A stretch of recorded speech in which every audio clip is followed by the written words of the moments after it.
This video is about cost of quality, operational and tactical aspects, and strategic implication. So the idea of cost of quality is that organizations need to manage their cost of quality. And by cost of quality, why it is important? Because every organization needs to be financially smart. One of the purpose why organizations exist is that they need to create more economic value for their shareholders and also other stakeholders. So therefore, financial efficiency is a key thing. And managing cost of quality is one contribution to financial efficiency. Then managing cost of quality is also important to gain a competitive advantage. When your cost of quality is less than your competitors, it means you are able to sell your product at a lower price or you can make more revenues compared to your competitors. The third reason why managing cost of quality is so important is that every organization wants to optimize their resources. You know, resources, for example, there are different type of resources: financial resources, people resources, or what we also call as human resources, material resources, informational resources. Now, resources are scarce, and every organization wants to optimize those resources. Therefore, managing cost of quality is so important. And then risk reduction, which means those organizations that manage their quality management actively, they are able to identify risks and they are able to prevent recall, legal issues, and reputational damages that ensue from a non-compliance. And the last thing is regulatory compliance. In many organizations, meeting quality requirements is an essential regulatory requirement. For instance, in case of pharmaceuticals, if a medicine does not meet with FDA requirements, it means it cannot be sent to the market. Similarly, for aviation industry, there are strict requirements that need to be met because safety of people cannot be compromised. So in all these cases, organizations have to actively manage their cost of quality. Now, when we talk about cost of quality, there are two frameworks that I will be discussing in this video. So the first one is Taguchi loss function. Taguchi was a Japanese engineer, and as you know, that quality movement, it originated from Japan. So he is considered a guru of quality. And Taguchi was of the point of the view that every organization, they need to manage their quality, because if they are not managing the quality, then it is incurring some loss to the society. Let me explain this in more detail in this graphics. So for example, let's say for any product, there is a lower control limit and then there is an upper control limit. So we call this one lower control limit and this one upper control limit, which means as long as a product falls between these two limits, it's okay. And ideally, a product should be as close to the center point, this point. So when a product is very close to the center, then it means it's of good quality. And but when a product is moving away from the center, either in this direction or in the other direction, it means its specification is not very good, which means its quality is not that good, and standard deviation is increasing. And Taguchi was of this point of the view that every time you are moving away from the center, this center is an ideal point. And every time, so this center, let's say, we say, every time you are moving away from the center, it is incurring some sort of loss, and someone is incurring that loss.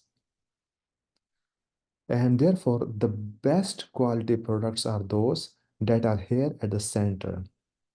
And what does it mean by the center? Which mean there are some specifications.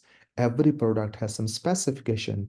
If you have a bottle of water, it has certain contents. For example, let's say if I say it has 200 ml contents.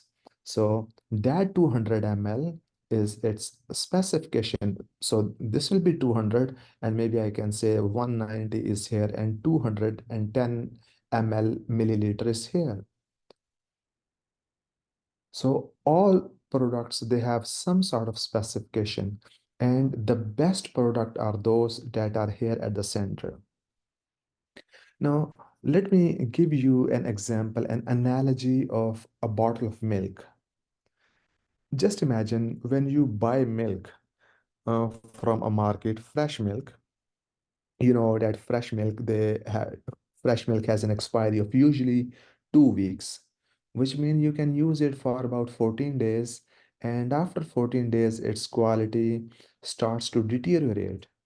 Now just imagine there is one bottle of milk that is produced just today at this time when you are watching this video. Now at that time the quality of milk is excellent. But then what happens? Gradually, with the passage of time, there are microorganisms everywhere. Even in pasteurized milk, there are microorganisms. And if you are even using it, then again, and every time you open the bottle, some microorganisms from air, they would enter the bottle and they would cause deterioration. They would be using food from the milk, and they would be producing some acid, and that acid, it causes a deterioration in the quality of milk. So that deterioration is happening. So for example, if a milk bottle is produced right now when you are watching this video, then the quality is highest. But next day, after one day, which means there will be a slight deterioration in quality, which means there are microorganisms, and they have produced some acid which causes a milk to spoil a little bit. Then after 2 days, there are more microorganisms and more deterioration. And then similarly, after 7 days, there is a little bit more deterioration in the quality, but still it's okay. But after 14 days, when its expiry date approaches, then that product is almost on the day of expiry or after one day of expiry, the product is almost not usable, because those microorganisms in the milk, they have produced so much acid, and that acid has affected milk, and you can already smell some odor in the milk. So which means it's almost not usable.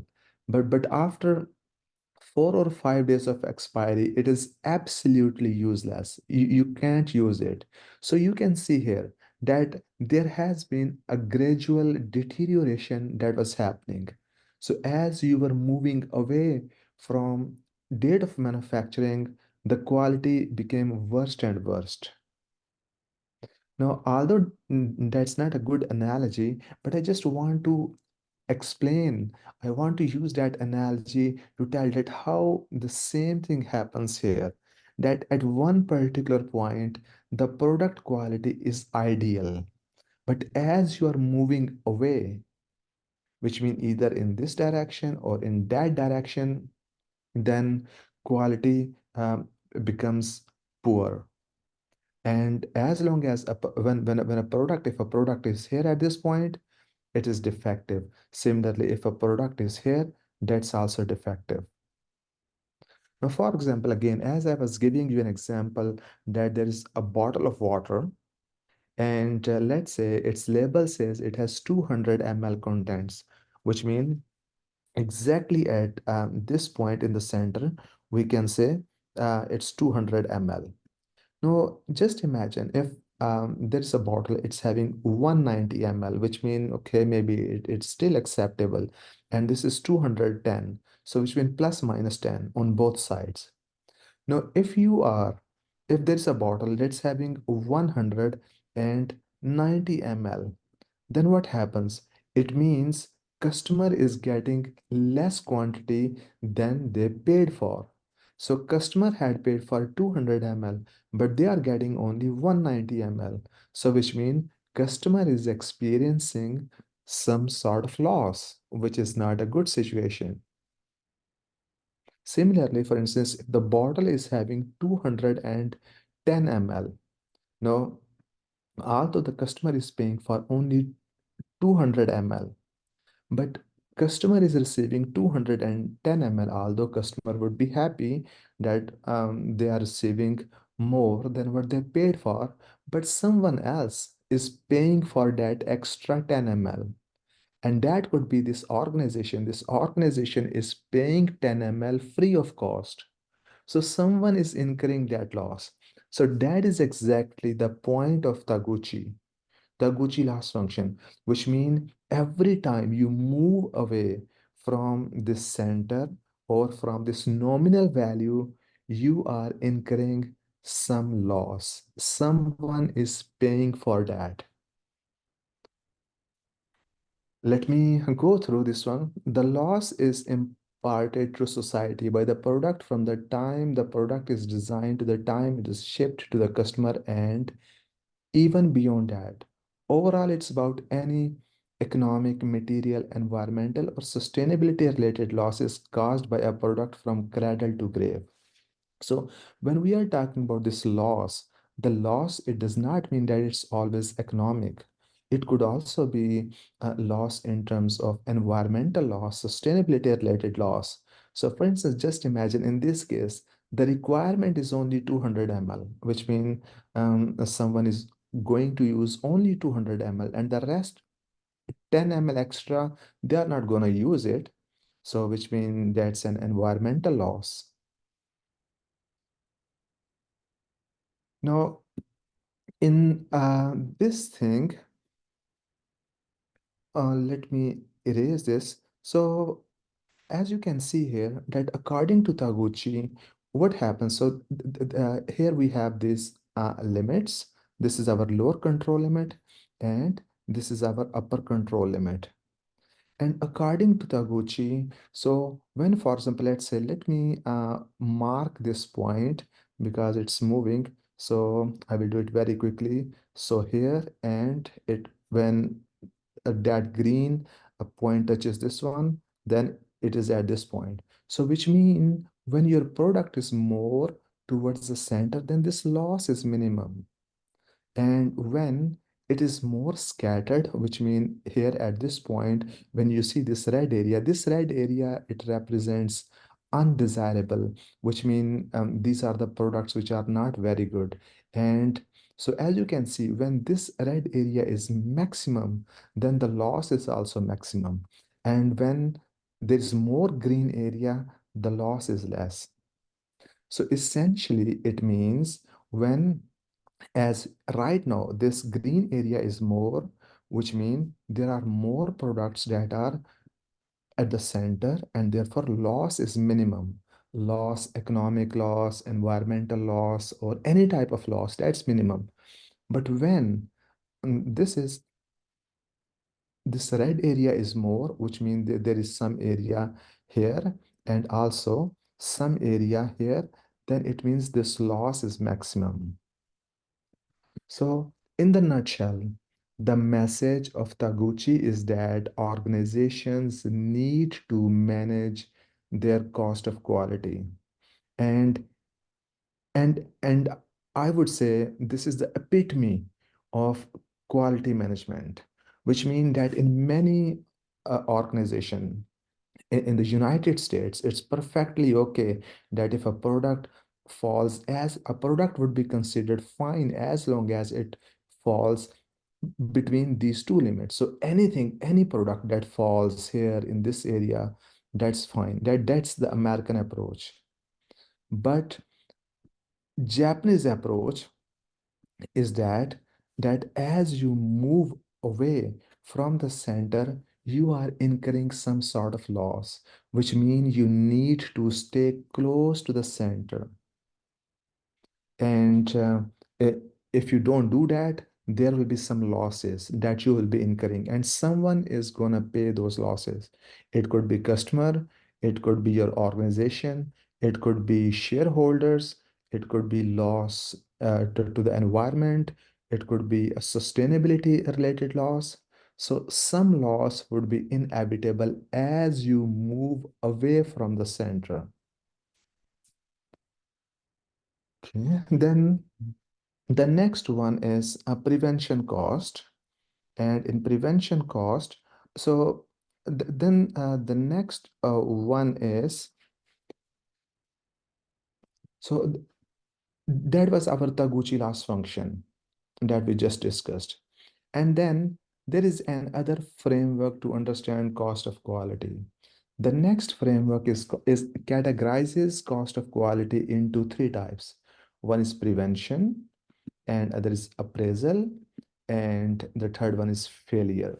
Now we are going to discuss each of these in more details in next slide, but very quickly, prevention means proactive, which means you take certain initiatives that would prevent a failure. So proactively managing quality. And then appraisal, it means some sort of testing, evaluation, etc. And failure, that represents, in this context, it represents a worst situation whereby some failure has happened, and now you have to face the music, you have to pay some sort of penalty, or you have to fix it.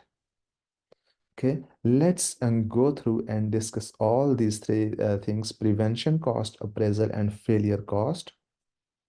So in prevention costs, as I mentioned, that it is the type of costs that are related that about proactive prevention, which mean you do a number of things upfront to make sure that failures do not happen.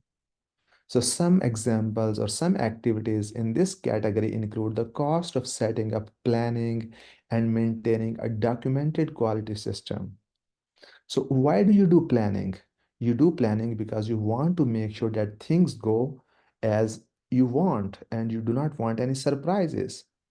So that planning, which means involving people, using computational resources, and making different type of charts to do planning, that is an example of prevention cost. So establishing production processes conformance to design specification procedures and designing test procedures and test equipment. So all these things are proactive. And also like preventive maintenance, making sure that all the machines and all the systems, they are working well.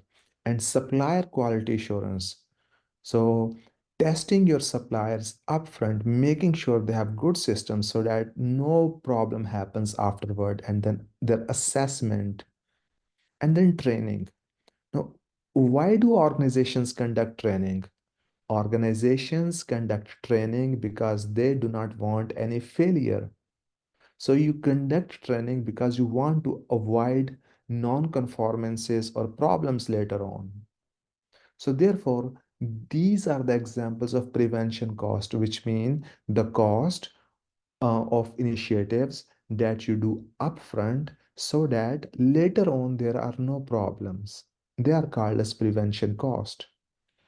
And ideally, it is better to spend more on prevention cost, because if you do more, if you spend more on prevention, then you will have less problems later. For example, it is usually said that if there are two people and they are given a saw to cut a tree, and they are said that, okay, go ahead and start cutting a tree, and you have 10 minutes. So what would you do? For example, there could be two scenario. There's one person, he immediately grabs the saw and starts cutting the tree. And maybe after cutting for 7 minutes, he realizes that it becomes increasingly difficult because saw becomes blunt, and then he takes a little bit break and he starts sharpening the saw, and maybe he can cut that the tree in 10 minutes, or maybe he can't, but it would be really difficult. So that's one approach. But a wise man, the approach of a wise man would be that when he said that, okay, your time starts now, he would spend first 7 minutes on sharpening the saw. And once he noticed that his saw is sharp, then he will cut the tree in 3 minutes. So that means planning, making sure that you know what to do, what you are going to do. You have all the things in place. And then the next thing is appraisal cost. Appraisal cost means some of the keywords in appraisal cost would be testing a product and appraisal related activities. And as you can see here, if in an organization, it could be laboratory acceptance testing, inspection. So for example, this is one keyword. Inspection and testing is another keyword. And then inspection and test by non-inspectors. So this is by inspectors, this is by non-inspectors. And then again, inspection remains a keyword. Inspection and test material, product quality audits. Audit is another form of appraisal. A review of test and inspection data, on-site performance, and supplier monitoring and quality award assessment. So as you can see, that one thread that runs through all these activities is some sort of inspection, assessment, appraisal. And again, why you are doing all these activities? You do all these activities because they are critical to managing cost of quality. Now, for example, why in a laboratory you want to make sure that your tests, they are reliable, and therefore you are doing different type of thing. You are doing maintenance of equipments, you are doing their calibration and making sure that they are working fine. So all these things, they constitute appraisal cost. And again, spending on appraisal cost is not a bad idea. You should be spending on appraisal cost because it can prevent failure cost. Now we move to the last cost, that's called as failure cost, and that is an ugly type of cost. It is very undesirable. It is undesirable because this is something, it represents a failure that has already happened. So some example would be like troubleshooting. A problem happened and now you're gonna fix that. And when that problem happens, then it means you stop your operations because you have to fix the problem. And maybe sometime you have to call some external experts to fix that problem, and reinspection of stocks after defect detection. So again, as you can see here, some problem has already happened, and when problem has already happened, although that brings you an opportunity to contemplate, to reflect how you can prevent that in future, but at that particular time, you are incurring a cost because you have suspended your operations, you are not doing what you were supposed to do, and the time is being wasted. Similarly, disruption of production schedules, that is an example of failure cost. Complaint handling. What does complaint mean? I mean, it implies, it means something has already gone wrong and customer has a complaint that their product or service was not satisfactory. And of course, you need to fix it. And the same thing also relates to warranties, that as long as a product is in warranty, one needs to replace that or do something. Then cost of holding higher levels of a stock as a buffer against quality failure. Now, when you are holding Higher level of stocks, it means they are occupying more space. You have spent more on inventory. In any case, it's an undesirable situation which you don't want. And then corrective maintenance. So initially we discussed about preventive maintenance, but this is corrective, which means things have gone wrong, they have failed, a machine, a system is not working, and now you have to fix it. So that is corrective maintenance. And similarly, other cost of corrective action, including redesign and repair. So as you can see here that failure cost, it represents a situation which you want to avoid, because this is something whereby customer has already complained, or maybe your systems they have stopped, or something wrong has already happened and now you need to fix it. So although on the one hand it brings you an opportunity to reflect on those things, but at the same time it is also incurring a cost. So if we review, we say that these type of costs, it's prevention cost, appraisal cost, and failure cost.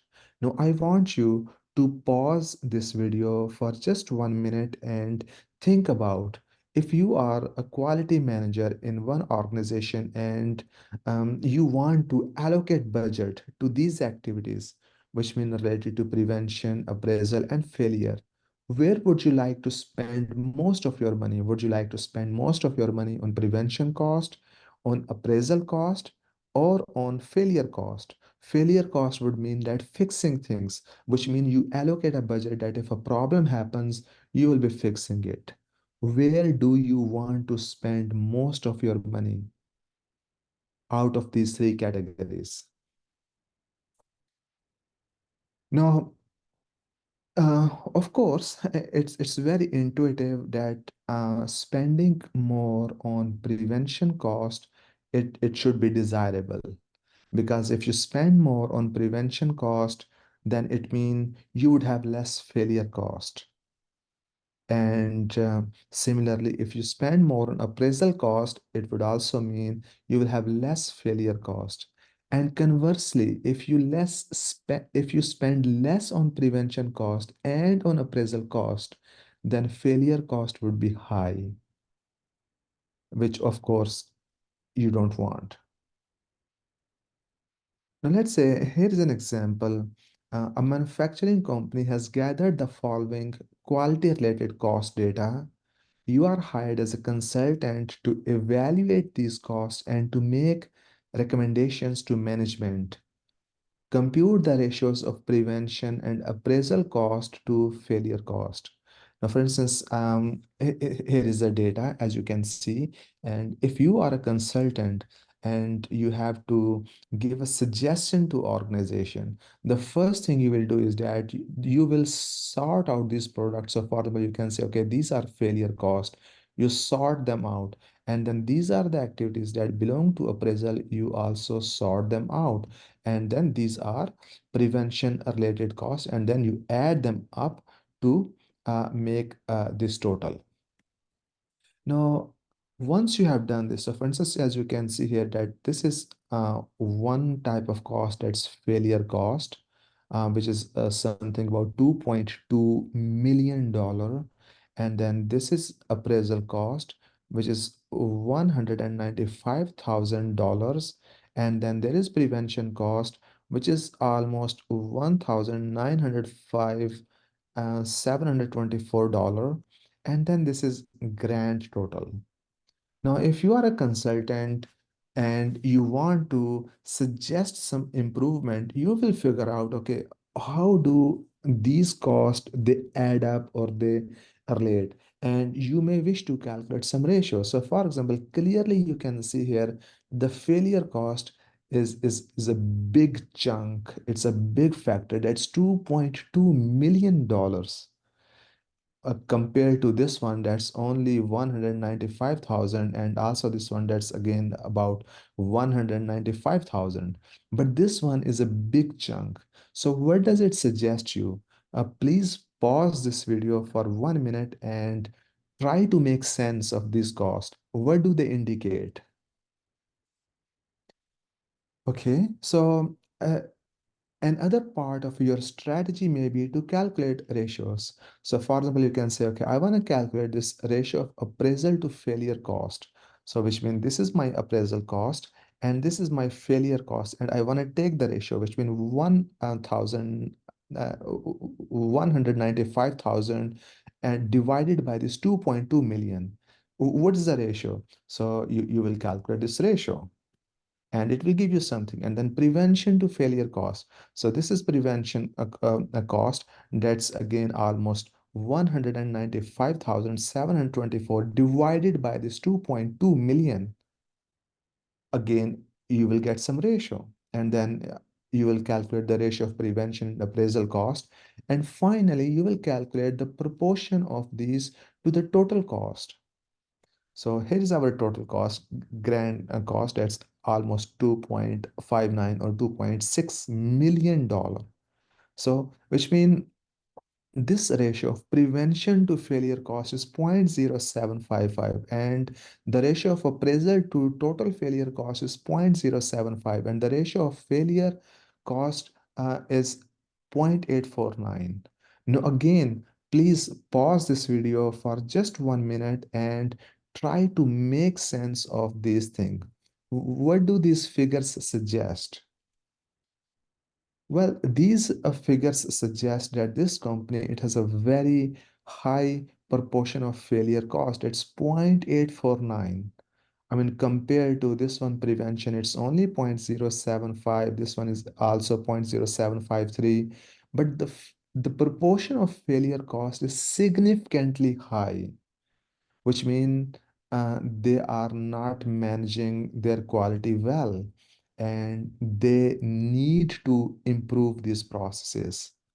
It is not a desirable situation. They are incurring huge losses in this thing. From the perspective of a quality manager, it is not a good thing. You don't want that. So if I recapitulate this slide, I would say that if you are a manager in an organization or if you're a consultant, then one of your job is to manage your cost of quality, which means all the costs that are being incurred on managing quality. And for that, the first purpose is that you figure out all the activities and sort them and arrange them in this taxonomy or in this classification that what constitutes failure cost, what makes up appraisal cost, and what constitutes prevention cost. And then you calculate these proportions and figure out, and that will give you a very good idea of the health of that company. Is that company healthy or is it sick? And once you have this idea, then you can make further improvements. Now, I want to sensitize you to another concept that's called as law of diminishing returns. So, law of diminishing return is a very important law. It comes from economics. So basically, the traditional understanding is that I'm not talking about law of diminishing return. I'm just talking about our traditional understanding. So our traditional understanding is that, in every system, there are inputs and output. So which mean that if you, let's say if I say this is our input and this is our output. So which mean if you increase input, output also increases accordingly roughly. So for example, one example would be that just imagine in a restaurant, let's say somewhere at McDonald's, mm, a manager finds that we have more customers, but we have less staff, and we are not able to serve our customers well. So we have only 5 people here. So maybe if I could have 7 people, maybe that would increase our productivity.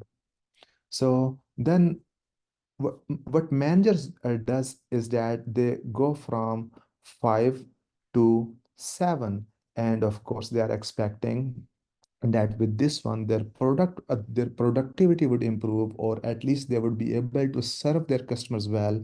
Their waiting time would reduce. There would be some sort of improvement. And if you believe so, that would be very intuitive, and that would be very rational and reasonable. Okay. Now just imagine,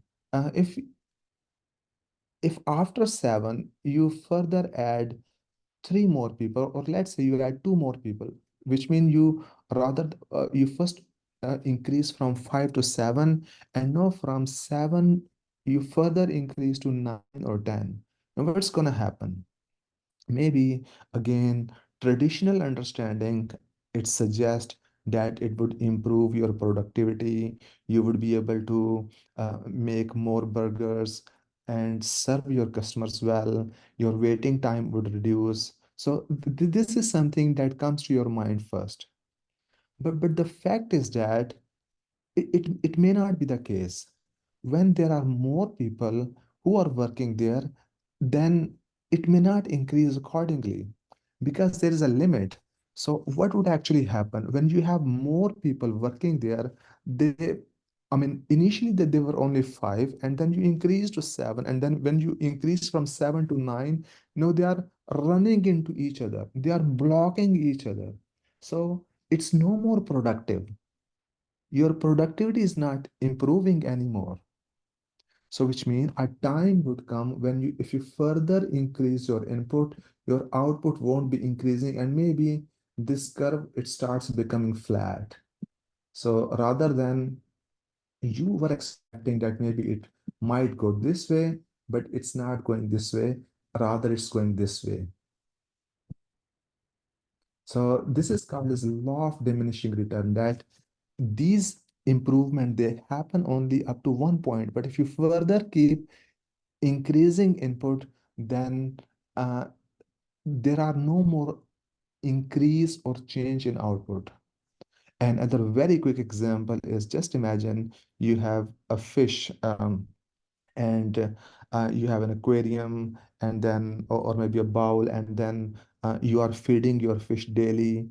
And of course, every time you feed your fish, uh, that food is input, and then fish survives and fish grows. That's output.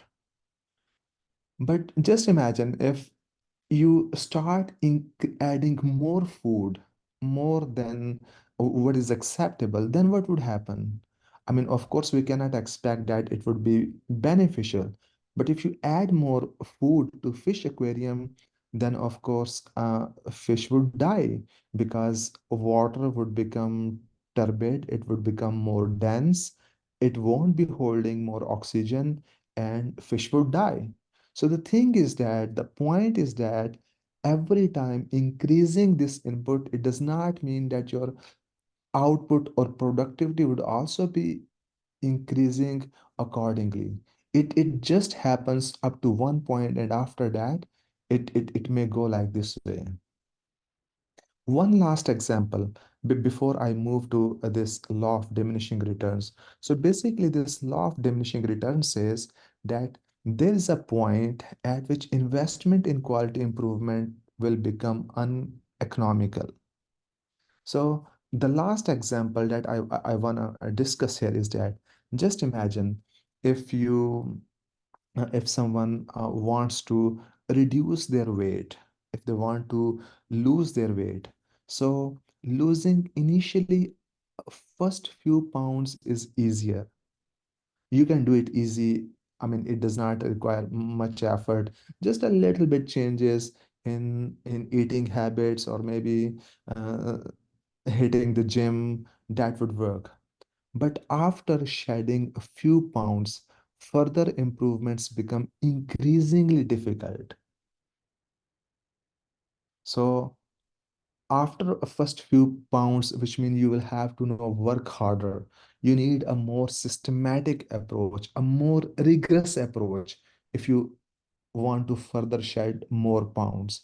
So that's exactly the law of diminishing return, which means when you are improving, quality, then initially making some initial improvements in organization, it's easy. But later on, with the passage of time, if you want to make further improvement, that becomes increasingly difficult. And the time comes, and remember, every time you are making improvement in quality, you are spending some resources. And again, what are those resources? Those resources could be time of a manager, other people, and financial resources. Maybe you also have hired a consultant.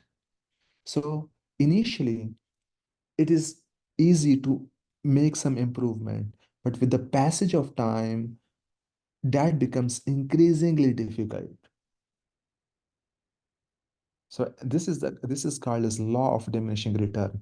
And therefore, a time comes when you find that you are spending more, which means you are spending more resources to improve quality, but there is not much improvement. So the ratio of input and output, that's not very lucrative. You are spending more input, but output improvement is not more, which means at a certain point it becomes non-economical. So the pursuit of higher level of quality will result in higher expenditures, and to invest beyond the minimum cost will be non-economical. Now we move to our next topic, and that's about managing quality. So that's called as ISO 9001. ISO 9001 is a type of certification that organizations acquire or they have, and it's an indication that it basically means that quality management system. It literally means quality management system. So what does this mean? This ISO, it basically comes from International Organization for Standardization. It's an internationally recognized organization. It is headquartered in Switzerland. And when I say internationally recognized, it means that all countries they accept it, which means if a product, if a company has this certification, then it means that the company has good quality management systems. Now, why do we have this thing? Well, just imagine you want to buy something from a supplier, and suppliers, they are, let's say, in China, where you can find a cheap a product or a product at a good price. Now, let's say there are 10 suppliers. How do you want to make sure which one is the best? I mean, consider that all other things they are kept constant, which mean maybe their price are very competitive. They are offering similar price, and product quality also seems to be very comparable. And there are no other factors. Everything else is kept constant. Then you may go for ISO 9001 as the determining factor, which means the one who has this certification, it would mean that they have quality management arrangements in place. So it's an assurance that the supplier has good systems. It does not mean the product quality is good. It's a critical distinction to note. It just means that the organization, your supplier, they just have systems. Maybe sometimes those systems, they are very good, they work, but by no means it's a guarantee that the product is also good. So if everything else is constant, a supplier with ISO 9001 certification may be better than the one not certified, although it is not guaranteed, and these systems can be misused for greenwashing. You know the idea of greenwashing, which means when an organization is engaged in malpractices, maybe their products are not very good, or their environmental impact is very bad, but they label their product in such a way that we are very environment friendly. So that type of deception is called as greenwashing. So in any case, ISO 9001 is a system for quality management, which means if you have this certification, it means that there are systems in place. Again, it does not mean that the product is also good. It just means they have some systems. And when the systems are good, it is usually considered or expected that the product will also be good. Again, it does not always happen. Then the next type of system is ISO 14001 system. That's a system for environmental management system. Again, it's ISO. It has been developed by ISO, that's International Organization for Standardization, which is an international organization, and it would mean that it has international recognition. People all over the world, they would accept it. And when an organization has this certification, it means they have systems in place that organization is environmental friendly. Their processes are good. They are managing their processes. They are managing risk, and their environmental impact is very low. Being more specifically, it means they are not producing greenhouse gases, they are not producing carbon dioxide and nitrogen oxides and sulfur oxides, and that they are not discharging toxic water into oceans or rivers, and they are not disposing their waste at a place where it is unsafe for other people. So, in other words, they are managing, actively managing all the risk related to environment.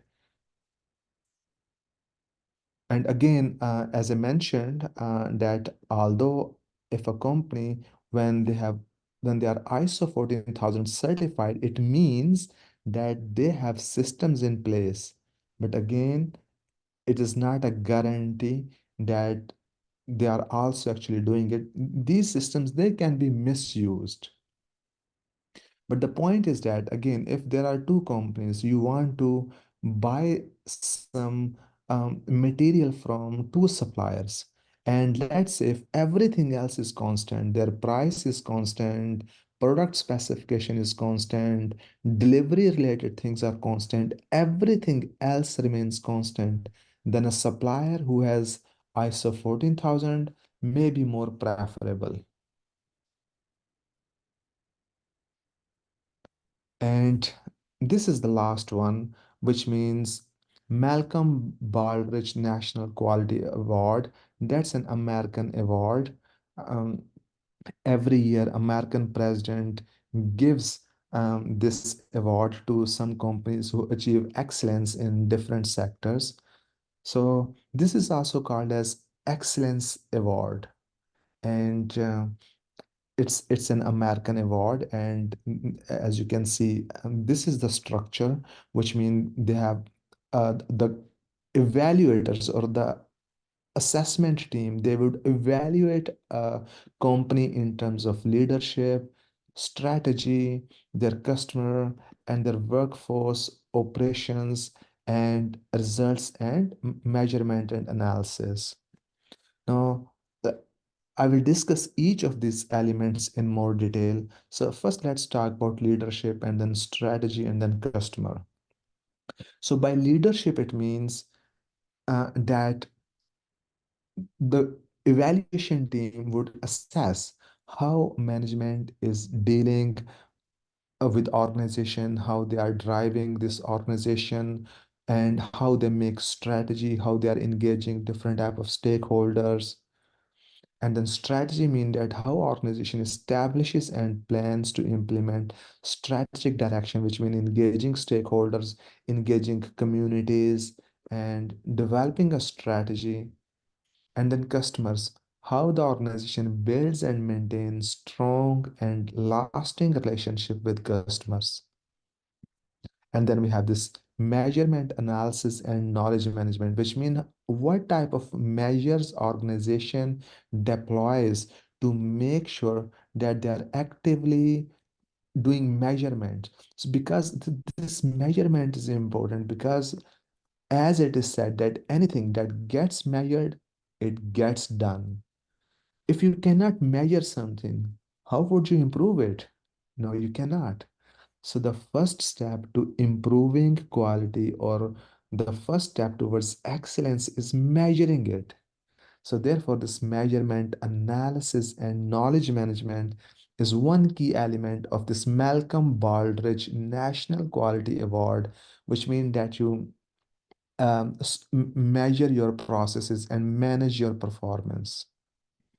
And then we have this workforce, which means how do you engage your workforce, which means human resources, and then managing your operations. And the last thing is that you just don't manage all these things, but all these things, your development, your progress should be reflected in your results, which means you need to show that if you implemented this strategy, you engaged customer and you engaged your workforce, human resources, and improved processes, then it has resulted in um, improved quality, and your revenues have improved, your cost of quality has decreased, and there have been other fundamental improvements.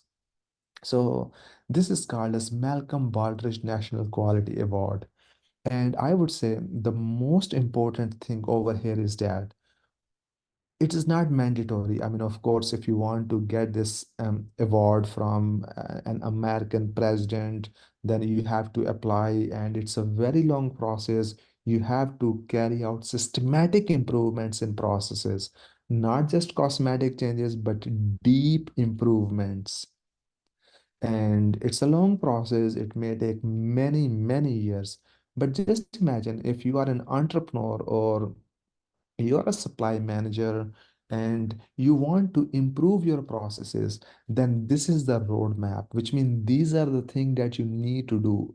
If you want lasting improvement, if you want excellence, the roadmap to excellence is this one, which means you will be using leadership that develops effective strategy, and that strategy, it engages with the customer in designing product and involving people, improving your processes, and having a robust system for measurement, and making sure that all these developments are also reflected in your results, then that builds the foundation for excellence.